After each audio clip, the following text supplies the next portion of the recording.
नमस्कार मित्रों, मैं शिव प्रसाद चौधरी माध्यमिक न्यूज रे में आपका स्वागत है। हम सबके लिए साहित्य का ज्ञान विशेष रूप से महत्वपूर्ण है, इसलिए इसी कड़ी में आज मैं महाविभूति गुरु नानक के बारे में वाचन करने जा रहा हूँ, जो हमारे प्रेरणा पुरुष हैं। तो आज्ञा हो तो शुरू करें गुरु नानक का वाचन। हमारे देश के इतिहास में प्रकाश और अंधकार, सुख और दुख, जय और पराजय के काल आते रहे हैं। जब जब हम अंधकार के युगों से निकले हैं, कोई न कोई महापुरुष अवतरित हुआ है, जिसने हमें सत्य का मार्ग दिखाया है तथा हमें बताया है कि अपने जीवन में हम कैसे महान ऋषियों के बताए मार्ग से भटक गए हैं। नानक का जन्म भी ऐसे ही संकट के समय हुआ। यह संकट राजनीतिक तथा सामाजिक नहीं था, अपितु नैतिक और आध्यात्मिक था। लोग दिखावटी धर्माचरण के पालन, धर्म उत्सव को मनाने और अर्थहीन धर्मांधता को स्वीकार किए हुए थे। इससे वे एक दूसरे के साथ जुड़ने के स्थान पर एक दूसरे से अलग हो रहे थे। यह एक सामाजिक अव्यवस्था का युग था, जो सही दृष्टि रखने वाले लोगों के लिए अरुचिकर था। गुरु नानक ने इसीलिए इन बातों पर बल दिया, जो किसी भी सच्चे धर्म के केंद्रीय सिद्धांत कहे जा सकते हैं। आंतरिक सजगता और बाह्य कुशलता, ये बातें थी जिन पर उन्होंने बल दिया।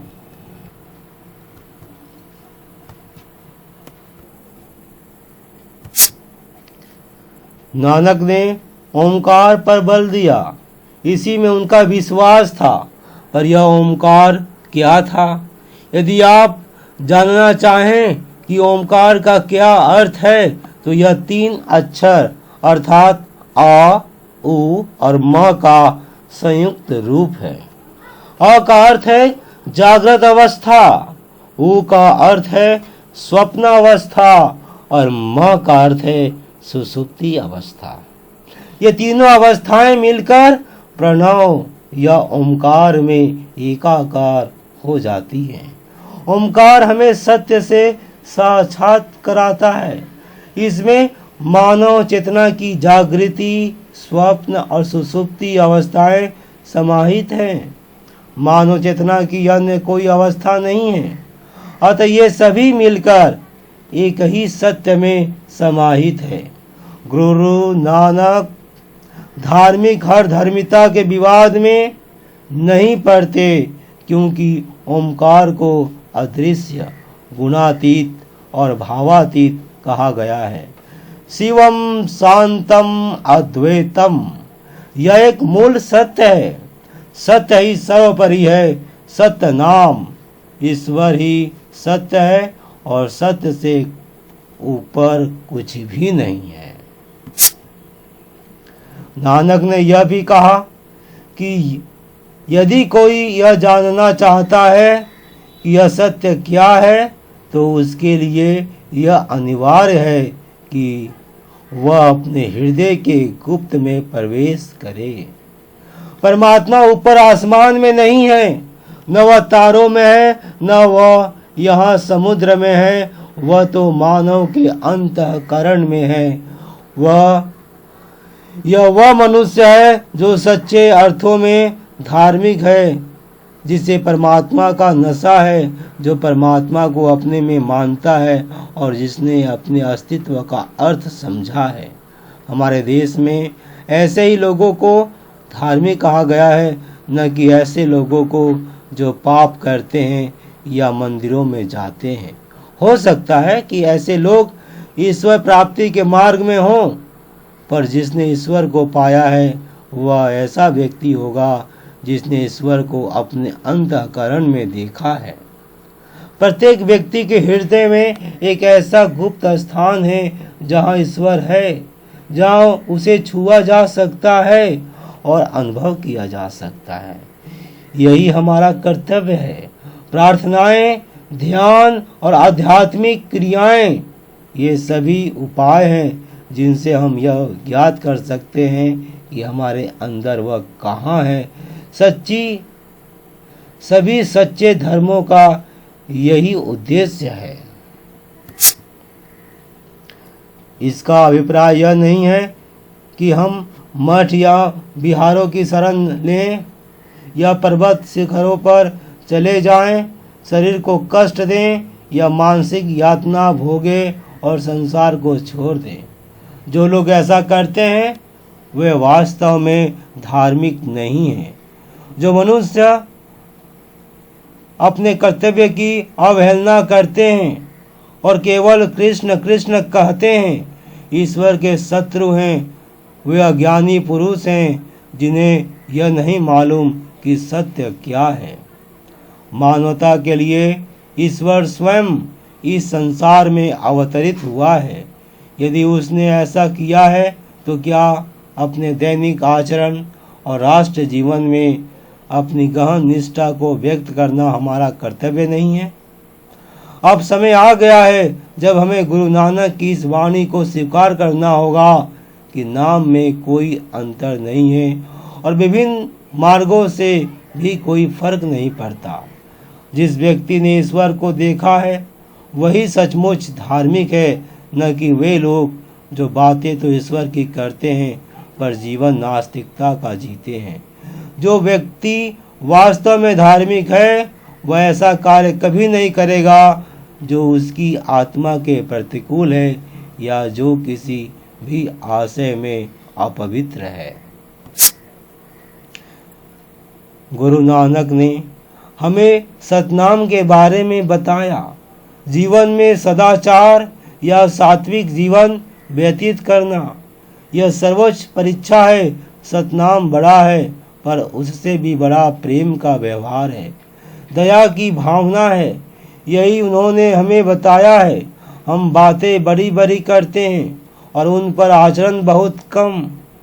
हम सब मिलकर परमात्मा के शरीर हैं। जो कोई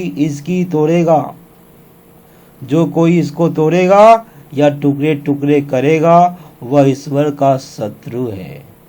क्या हम अपने जीवन में यह सब रोज नहीं कर रहे हैं?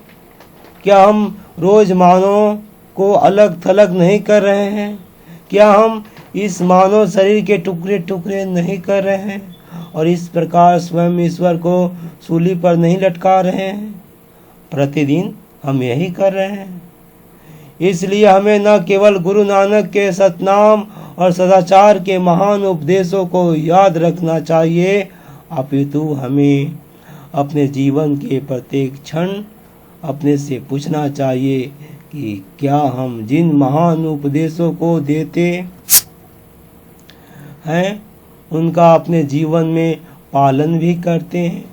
यदि हम सचमुच इनका पालन कर रहे होते तो इतने सामाजिक मतभेद नहीं होते और न इस हम में इतने धार्मिक अंतर होते। आरंभ हम संयम से करें। संयम से सहिष्णुता आएगी, सहिष्णुता से दूसरों के प्रति सम्मान की भावना, और तब हम उन सब का आदर करेंगे जो दूसरों के लिए पवित्र है। एक सच्ची धार्मिक आत्मा के लिए ऐसा ही दृष्टिकोण होना चाहिए। यदि आपके हृदय में घृणा है, यदि आपके मस्तिष्क में अज्ञान है, यदि आपके मन के अंधेरे कोने में अंधविश्वास भरा है, तो मैं निश्चय पूर्वक कहता हूँ कि आप धार्मिक व्यक्ति नहीं हैं, बल्कि आप धार्मिक व्यक्ति होने का बहाना कर रहे हैं। सही अर्थों में धार्मिक व्यक्ति के मन में प्रकाश, आनंद और संपूर्ण मानवता के लिए दया भाव होगा।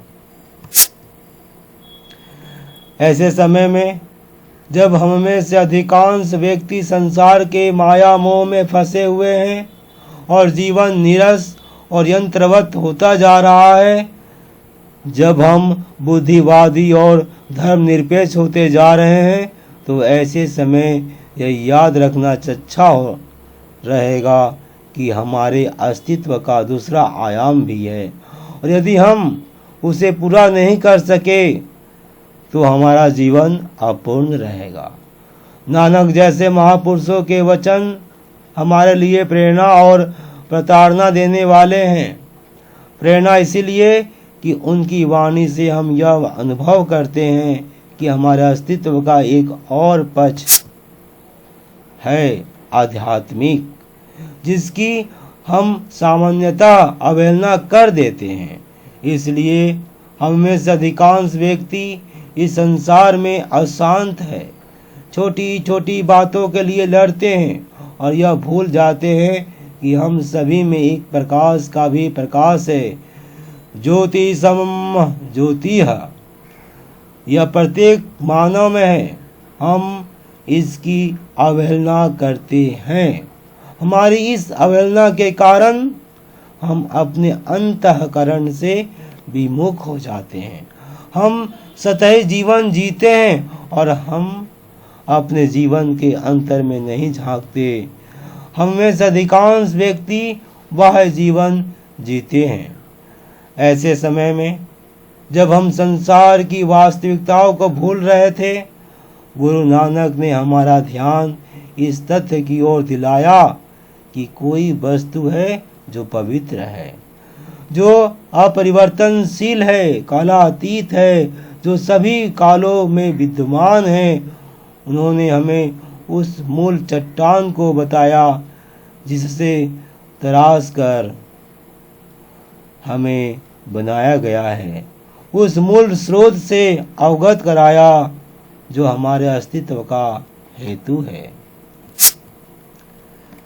नानक हमें फटकारते हैं क्योंकि हम अपना सही स्वरूप भूल गए हैं। हम सतही जीवन जी रहे हैं, हम दिखावटी आचरण कर रहे हैं। धार्मिक जीवन से अभिप्राय यह नहीं है कि हम ऐसा जीवन जिए जो संसार से विमुख हो। अधिकांश व्यक्ति सोचते हैं कि संतों के जीवन में कुछ कठोरता और उदासीनता होती है। यह सत्य नहीं है। जो परमात्मा का साक्षात्कार करते हैं वे समाज के दुख या विफलताओं के प्रति कठोर दृष्टिकोण नहीं रखते हैं और मानव के दुखों के प्रति वे सहानुभूति का दृष्टिकोण रखते हैं तथा वे उन दुखों को पूरी तरह समझते हैं। वे उन सभी दुख और यातनाओं को समझते हैं जो हम इस संसार में भोग रहे हैं। भाग्य और परिवर्तन, हम क्यों ठोकर खाते हैं, हम क्यों मोह में फंस जाते हैं। इस प्रकार संत जीवन गैर संसारी नहीं है, यह मन की एक स्थिति है, एक ऐसा दृष्टिकोण है जिससे हम संसार की सभी वस्तुओं को देखते हैं। यह हम सभी मानते हैं। सबसे बड़े पैगंबर वे हैं जो भूखों को खिलाते हुए दिखते हैं, बीमारों का उपचार कर रहे होते हैं और जो पापियों को क्षमा कर रहे होते हैं। ये काम है जो वे करते हैं। इसलिए हमें यह समझना चाहिए कि साधुता या पवित्रता संसार विमुखता नहीं है। यह तो इस दृष्टिकोण से संसार के दुखों की सहभागिता है कि कोई सर्वोपरि है जिसका भरोसा किया जा सकता है और जो कभी हमें धोखा नहीं देता। दूसरी शिक्षा जो नानक ने हमें दी वह यह है कि हमारे अनेक धर्मों का एक सामान्य आधार है। अपने समय में उन्होंने हिंदू और मुसलमानों में परस्पर विरोध देखा और कहा कि तुम रूपों को लेकर, समारोहों को लेकर, सिद्धांतों को लेकर, तीर्थों आदि को लेकर आपस में क्यों झगड़ते हो। इस प्रकार तुम देखोगे कि हम सभी उस एक ही सर्वोपरि की पूजा कर रहे हैं। हम सभी एक ही की खोज में तीर्थ यात्री हैं। हम सभी जानना चाहते हैं कि परमात्मा कहाँ है। हम उस तक कैसे पहुंच सकते हैं। यही शिक्षा है जो उन्होंने हमें दी। संसार के सभी धर्म एक ही सामान्य धरातल पर है। अपने समय में नानक ने हिंदू और मुसलमान दोनों को लेकर उन्हें बताया कि कुरान और पुराण एक ही शिक्षा देते हैं। चाहे मस्जिद हो या मंदिर, हमें एक ही परमात्मा दिखाई देता है। नानक की फटकार की आज भी हमें उतनी आवश्यकता है, क्योंकि आज भी हम दिखावटी जीवन जी रहे हैं। हम सही अर्थ में धार्मिक नहीं हैं। हमने अपने अंतःकरण को नहीं समझा है और उस सर्वपरि को नहीं देखा जो वहाँ विद्यमान है। वही सर्वपरि प्रत्येक मानव में रहता है, और यदि हम आपस में लड़ते हैं तो हम उसे सूली पर लटका रहे हैं। ईश्वर सूली पर चढ़ गया है और उसके शरीर के टुकड़े टुकड़े हो गए हैं। विभिन्न संस्कृतियों और धर्मों की नींव खड़ी है। सब धर्मों में एक ही सत्य की विभिन्न रूपों में अभिव्यक्ति है। अतः यह एक आध्यात्मिक आयाम है। संत जीवन संसार से पलायन नहीं है। सारे धर्म हमें एक ही प्रकार का उपदेश देते हैं। जो आपस में लड़ झगड़ रहे हैं वस्तुतः धार्मिक नहीं है। ये कुछ उपदेश हैं जो नानक अपनी वाणी में हमें देते हैं। यह एक सर्वविदित सत्य है कि महान कलाएं धार्मिक पथ प्रदर्शकों के आसपास घूमती है। संगीत, चित्रकला, स्थापत्य कला और साहित्य सभी धर्म गुरुओं से प्रेरणा लेते हैं। महान गुरुजन हमें यही सिखाते हैं। वे हमें जाति प्रथा के उन्मूलन और छुआछूत आदि को दूर करने के लिए कहते हैं, पर हमें इन शिक्षाओं पर अमल करने में लंबा समय लग जाता है। हम अब भी इन असमर्थताओं से पीड़ित हैं। गुरु नानक ने स्वयं इनका खंडन किया और हमें भी उनका खंडन करने को कहा, पर हम अपने जीवन में फिर भी जाति प्रथा का पालन कर रहे हैं। हम गुरु नानक की शिक्षाओं में केवल सिद्धांत रूप में विश्वास करते हैं। व्यवहार में हम उन शिक्षाओं को झुठला रहे हैं जो उन्होंने हमें दी। इसलिए यह आवश्यक है कि हम सब अपना आत्मविश्लेषण करें। जिन झूठी प्रवृत्तियों और वासनाओं से हम ग्रस्त हैं उनके विरुद्ध एक आंतरिक युद्ध छेड़ें। इतिहास के आरंभ से ही हमारे बीच ऐसे व्यक्ति थे जिन्होंने हमें बताया वासुदेव कुटुंबकम, अर्थात संपूर्ण मानवता के लिए सद्भावना। हम में से कितने लोग हैं जिन्होंने अपने जीवन में इस सत्य को चरितार्थ किया। आज हम सभी जानते हैं कि पहले की तुलना में हिंसा आज कहीं अधिक आम हो गई है। फिर ऐसा क्यों है कि हमारे महान ऋषि और संतों ने जो हमें उपदेश दिए थे हम उन पर अमल करने में असमर्थ हैं। धर्म ऐसी चीज नहीं है जिसे आप खरीद सकते हैं या मंदिर, गिरजा या गुरुद्वारे में जाकर प्राप्त कर सकते हैं। यह वह वस्तु है जिसका आचरण आप तभी कर सकते हैं जब आप निम्न स्तरीय मानव प्रवृत्तियों के विरुद्ध युद्ध छेड़ दें, क्योंकि आज भी मानव प्रकृति पर इनका शासन है। यदि हम किसी महान ऋषि या गुरु के सच्चे शिष्य बनना चाहते हैं तो ये कुछ बातें हैं जिन्हें अलग करना होगा। महान ऋषि या गुरु के सच्चे शिष्य बनना चाहते हैं तो ये कुछ बातें हैं जिन्हें अलग करना होगा। महान गुरुओं ने हमसे नई चेतना अपनाने को कहा था। क्या हमने अपने आचरण और दृष्टिकोण में कभी नए बनने का प्रयास किया है? हम हमेशा धर्म का पालन अपनी रीढ़ की हड्डी, मंत्रोच्चारण, जप आदि के माध्यम से करते रहे हैं और यह सोचते रहे हैं कि हम धार्मिक हैं। पर एक सच्चा धार्मिक व्यक्ति इस प्रकार नहीं बनता। वह अपनी प्रवृत्ति में एक भिन्न प्रकार का आचरण लाता है।